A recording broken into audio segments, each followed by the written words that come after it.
Гунны. Они были рождены на бескрайних просторах степей. Прекрасные наездники и лучники. Они нападали так же быстро, как летит стрела. Народ, который оставил яркий след мировой истории.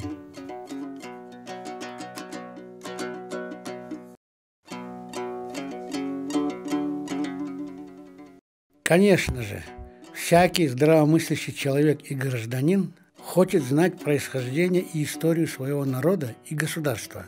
Но любая этнологическая теория не может удовольствоваться данными только одной науки, будь это даже история.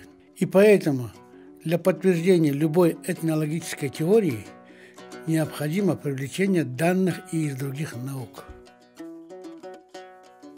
Так, к примеру, мы для достоверности положений, развиваемой нами гуннологической теории, кроме данных науки и истории, также привлекаем данные из других наук. Это культурология в аспекте наблюдения над материальными и нематериальными артефактами, лингвистика, которая поможет идентифицировать языково-племенную принадлежность народности, литературоведческие мифологизированные теории, помогающие проследить древнейшее самосознание и ментальность народности, теория музыки и музыковедения, способствующие проследить музыкальную ментальность народа, медико-генетические данные о состоянии ДНК, присущие данному народу или племени на определенной стадии общественно-исторического развития, а также данные из обширной области кыргызской санжара, то есть устного наследия о происхождении народа от глубокой древности и до нынешнего времени.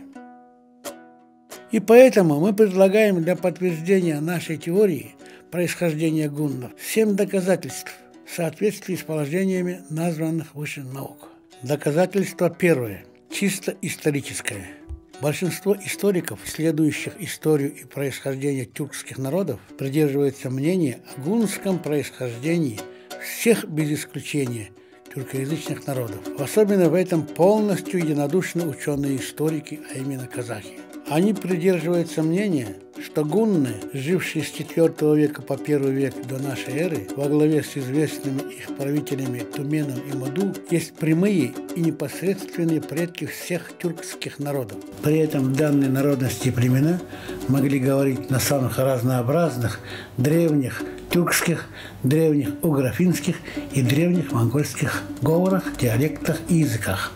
Такая же точка зрения стала господствовать и в кыргызской историографии, начиная с конца 90-х годов прошлого столетия. Первыми, кто в хронологическом порядке в 1997 году ввели информацию о гуннах как о непосредственных предках тюркоязычных народов, в их числе и кыргызов, были Чоротагин и Омурбеков, авторы школьного учебника по истории для 6 классов.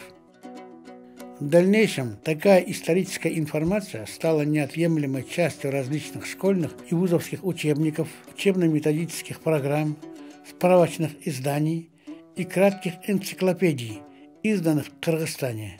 К примеру, Урстамбеков, Чороев, краткая энциклопедия по истории, 1998 год.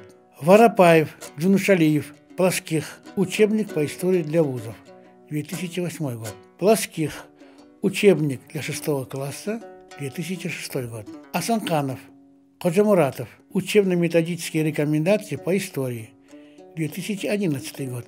Османов, Кыргызстан тарихы для вузов, 2014 год.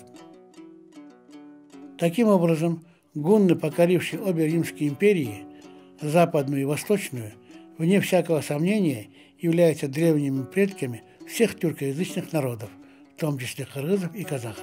Смотрите следующие серии, где мы приводим другие доказательства нашей гуннологической теории.